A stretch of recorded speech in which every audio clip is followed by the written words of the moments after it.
পরিচয় করে দিচ্ছে আমাদের পেশেন্ট সুমাইয়ার হাজবেন্ড। সুমাইয়াকে দীর্ঘ 7 বছর দীর্ঘ 7 বছর ওয়েট করতে হলো এই দিনের জন্য। তার আগে 2টা বেবি গর্ভপাত হয়ে যায়, এটা তার 3য় বেবি। এই 2য় বেবি চিকিৎসার জন্য তারা ভারতেও গমন করবে এবং ভারতে গমন করার পর সেখানেও হ্যাঁ ট্রিটমেন্ট করার পর বাচ্চা আসার পরও সেই বাচ্চা অ্যাবর্শন হয়ে যায়। এরপরে টুইন্স বেবি ছিল তখন। আর এরপরে সুমাইয়া 3rd বেবি এইবার আমাদের সাথে যোগাযোগ করে এবং আল্লাহর অশেষ রহমত আজকে 1 জানুয়ারি 2021 সালে আমরা বেবিকে ডেলিভারি করি সিজারিনের মাধ্যমে, যেহেতু বাবুটা উল্টা ছিল। এখন সুমাইয়ার হাজবেন্ড তার পার্সোনাল এক্সপিরিয়েন্স আপনাদের সাথে শেয়ার করবে। ভাই বলেন। আলহামদুলিল্লাহ, আমি আজকে কন্যাসন্তান বাবা হলাম। আমি 2014 সালে আমার ফার্স্ট বেবি কনসিভ হওয়ার পর হার্টবিট আসে নাই এবং আমি সেজন্য বেবি নিতে হয়নি। তো 2 বছর পরে আমি ইন্ডিয়া ট্রিটমেন্ট করলাম। দেবী সিটি ডক্টর স্যারের রেফার করার পর আমার মজুরটা আনোয়ার খান ম্যাডামকে পাঠালো এবং সাথে টুইন্স বেবি কনসেপ্ট হলো, কিন্তু বাংলাদেশে আসে পরে 3 মাস পরে বাচ্চাটা টিকাতে পারলাম না। জাস্ট এবার রোজার ঈদের চান্দাতে আমি জানতে পারলাম বেবি কনসেপ্ট এবং এরপরে সাথে সাথে আমি ম্যাডামের সাথে যোগাযোগ করি এবং এই করোনা কালে ম্যাডাম এত সুন্দর করে আমাদের কেয়ার করছে আমার বাচ্চার মাকে। এটা আসলে উপর আল্লাহ, ম্যাডাম আল্লাহ নেই খায়ের দুঃখ, ম্যাডাম সুস্থ থাক।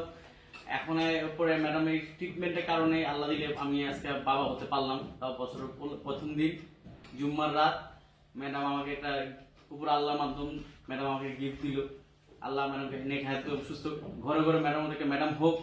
আমার ম্যাডাম মেয়ে যদি আল্লাহ যদি চায় ম্যাডাম ওদেরকে ডাক্তার হোক, সবার উপকার আসে। আল্লাহ ম্যাডামকে এই প্রেগন্যান্সিতে তো অনেক সমস্যা ছিল, তার হেপারিন ইনজেকশন নিতে হয়েছিল, তার অনেক বেশি ডায়াবেটিস ছিল। তো এই প্রেগন্যান্সি পিরিয়ডটাও ভর্তিও ছিল সে। হ্যাঁ, আমি 3 মাস পর ভর্তি ছিলাম। মনে করছেন যে 3 মাস মাথায় সবসময় অপারেশন হয়ে যায়, এবারে বুঝি তাই হবে।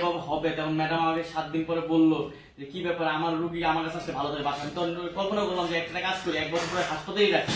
হ্যাঁ, এবং আলহামদুলিল্লাহ পরে ম্যাডামের সুদক্ষ চেকআপে প্রতিবারই আমার ওয়াইফের খাওয়া দাওয়া চেক সব করে এমন করে রাখছে কন্ট্রোলে যে আল্লাহ সব ঠিকঠাক, এমন সব ঠিকঠাক। এত বেশি ইনসুলিন নিত, তারপর আল্লাহর রহমতে আমাদের বাচ্চার কোনো সমস্যা হয়নি।